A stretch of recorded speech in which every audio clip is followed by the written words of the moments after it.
Por que Jesus não apareceu para o mundo inteiro provando sua existência? Por que ele exige que tudo seja à base de crença e fé? Não seria mais fácil e preciso ter se apresentado para todos na antiguidade, cara? Sinceramente, eu não acho que isso tenha relevância quando se trata de Deus. A gente está falando de Deus, não de uma nave-mãe que podia pousar aqui na Casa Branca para tirar a dúvida de todo mundo. Nem os extraterrestres, nem os principados e potestades, os anjos, esses seres que a gente chama pelos nomes bíblicos, fazem isso. Até a aparição deles é eventual, é aqui e ali. Quem tem necessidade de prova é falso Deus. Quem tem necessidade de prova é religioso. Religioso é que quer provar que o seu Deus é o fodão, é o Picasso, que é o cara dos caras. Mas Jesus, ele nasceu numa manjedoura, ele só se revela para quem tem o coração aberto. Todo mundo que tem o coração aberto o conhece, sabendo da informação ou não. É isso que a religião vedou aos olhos de vocês. A religião diz que só conhece Jesus quem recebeu a informação. Olha, ele foi traído, ele fez isso, ele foi chibatado, ele foi humilhado, ele isso, ele aquilo, e depois foi crucificado, ele falou tantas palavras, ele foi tirado, foi levado para uma tumba, rolaram uma pedra, mas no domingo de manhã rolaram a pedra de volta, ele estava vivo, ele saiu, ele se apresentou às portas fechadas na casa dos seus discípulos. A maior manifestação dele foi para um grupo de 500 pessoas, o que já é gente pra caramba. Lá na Galileia, ele apareceu para um grupo de 500. Já devia ser bastante para corroborar qualquer testemunho. Mas Jesus, que passou a vida resistindo ao pedido de sinais, lembra que era o que os fariseus pediam o tempo todo? Tem um negócio fazendo tchac aí. Os fariseus pediam o tempo todo: mostra-nos um sinal do céu e nós creremos em ti. Então, sinal ele podia. Ele ressuscitou a Lázaro, por que ele não podia vir qualquer coisa do céu? Andou sobre as águas, foi o grupo dos discípulos que viu. Mas por que ele não podia ter andado com 4.000 numa margem, 5.000 na outra e os discípulos no meio? Por que ele apaziguou ventos e ondas para um grupo só de 12 verem? No máximo, alguns na beirada sentiram uma coisa esquisita que passou de repente. Porque quando ele foi ressuscitar a filha de Jairo, e tinha um monte de gente de galhofada do lado de fora, ele não deixou entrar ninguém com ele no quarto, senão Jairo, a esposa, e Pedro, Tiago e João. Por que quando ele foi transfigurar-se, ele não levou nem o grupo dos discípulos todos, levou só 3, que o viram glorificado entre Moisés e Elias? Por que não vieram centenas de sábios do Oriente, mas apenas alguns, e que receberam tudo por revelação, por subjetividade? Porque, na realidade, sem fé, é impossível agradar a Deus. Sem fé. Deus decidiu que aquele que dele se aproxima deve crer que ele é. A tradução aí em português é ele existe. Mas, de fato, o sentido é deve crer que ele é. E que se torna o galardoador de todos aqueles que o buscam. Porque se trata de Deus, que é o inacessível, que é o imponderável, que é o absurdo, que é o invisível, que é aquele que ninguém nunca viu e nem verá. Andar com Deus, conhecer a Deus, sempre será pela fé.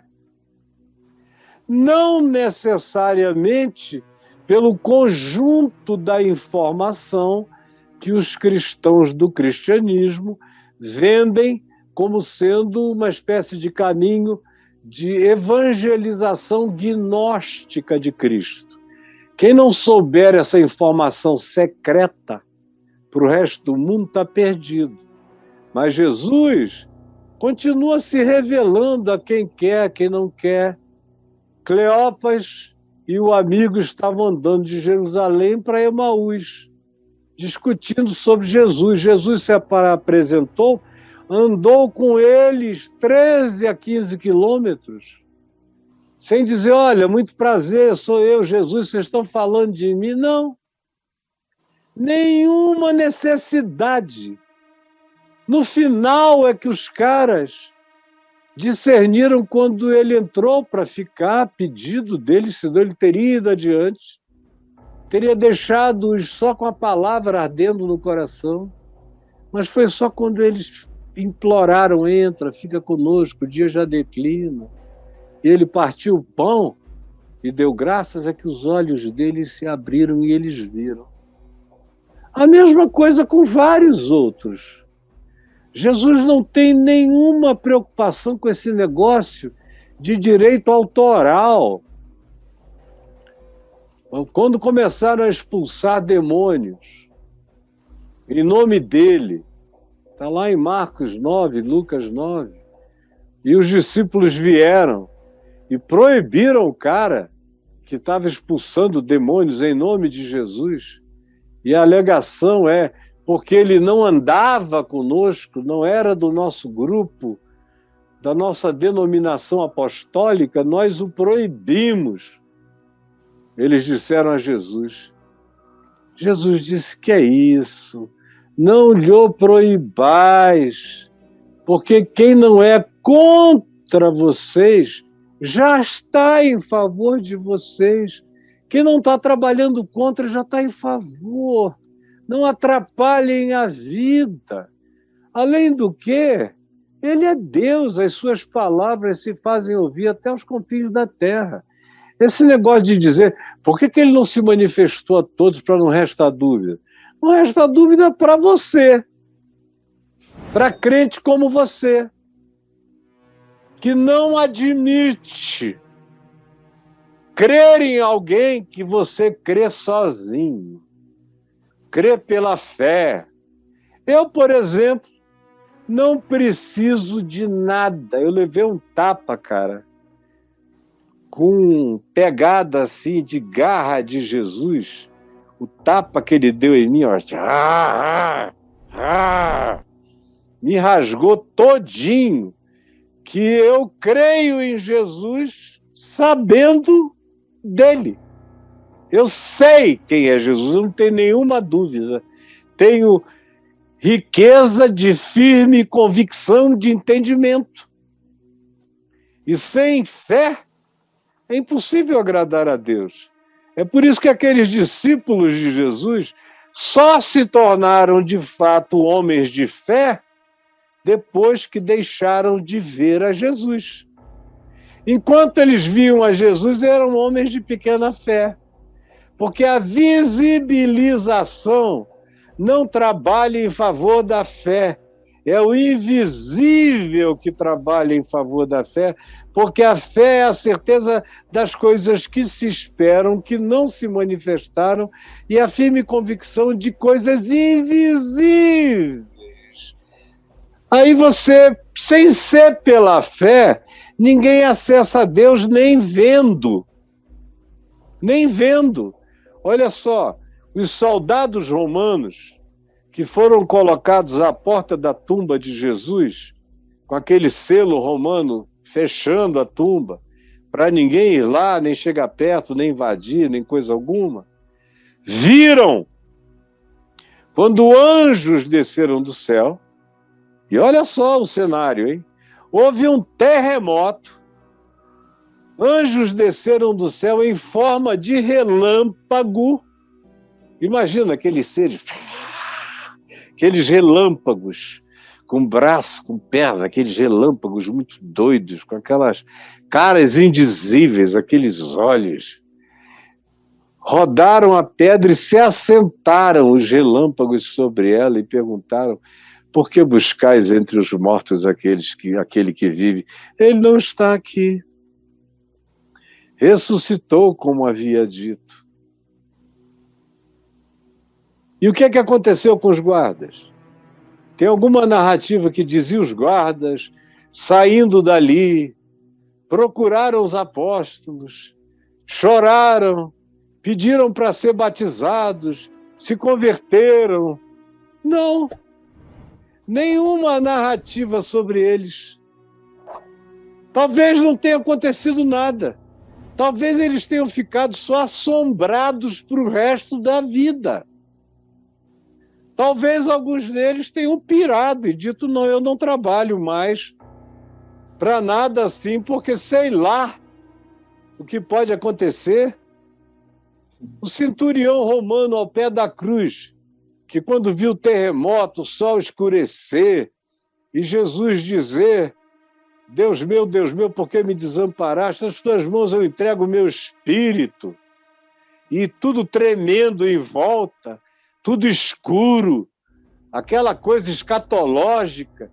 O cara entrou em pânico e disse: esse verdadeiramente era o Filho de Deus.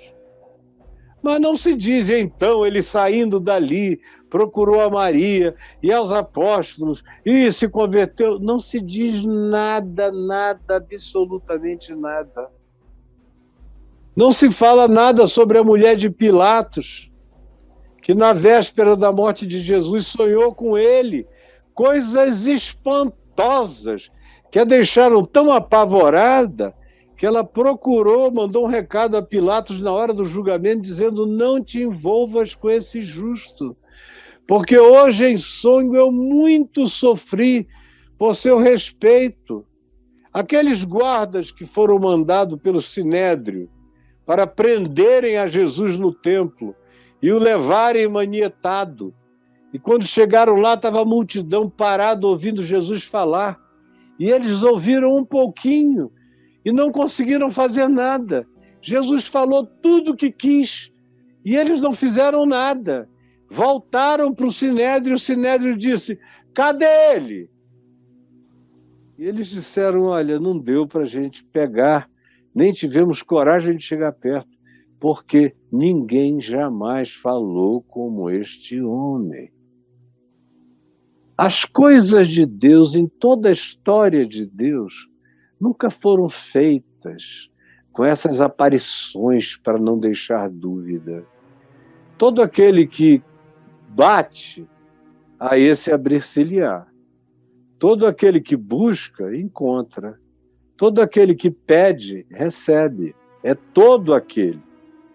Sabendo ou não sabendo, em qualquer lugar da terra, buscou, vai encontrar.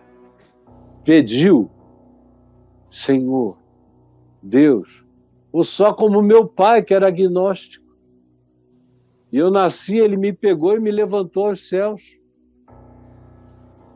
E disse: eu não sei se existe Deus, mas se há Deus, eu entrego esse meu filho ao Deus que seja Deus, embora eu não saiba se existe Deus.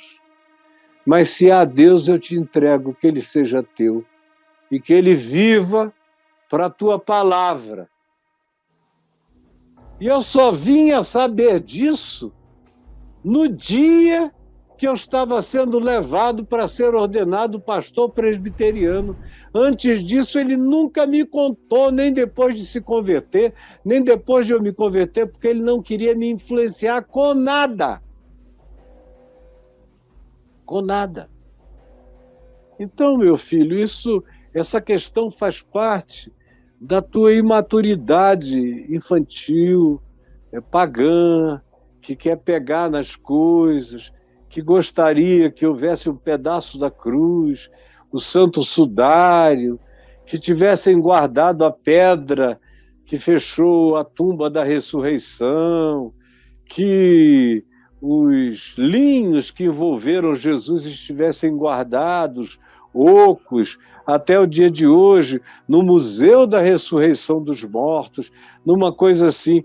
Mas você foi treinado e ainda tem a mente de uma figura pagã, porque Jesus disse a Tomé que queria pegar visibilização, tudo isso. Se eu não pegar, se eu não vir, eu não creio. Jesus disse, olha, vem aqui, toca, pega. Mas deixa eu te dizer uma coisa, garoto. Para o resto da vida, bem-aventurados são aqueles que não viram e creram, porque sem fé é impossível agradar a Deus, até porque se Deus se visibilizasse, eu não precisaria de fé.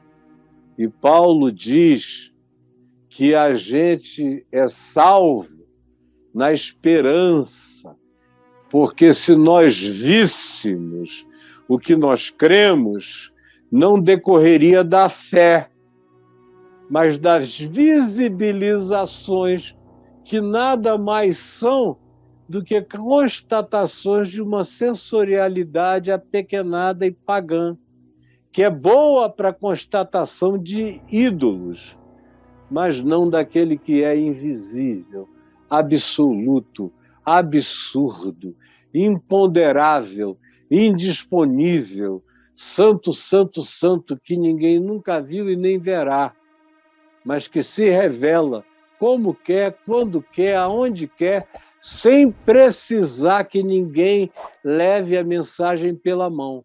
É um privilégio meu ir pelo mundo inteiro pregando o Evangelho, e foi o que eu fiz a minha vida toda. E farei enquanto eu tiver saúde. Mas eu não vou crendo que se eu não chegar lá, Deus não vai falar. Eu já tenho vida e experiência demais. Já ouvi tanta história de gente que encontrou com Deus sem saber de nada. E se encontrou para sempre. E quando eu cheguei e contei a história, só constatei que o cara cria mais do que a maioria dos crentes que ouviam a história a vida inteira como você, mas continua como os fariseus, querendo um sinal no céu que não deixe dúvida. Esse é o pedido dos fariseus, pedido aos quais, não foi um só, foram vários, Jesus não atendeu nenhuma vez.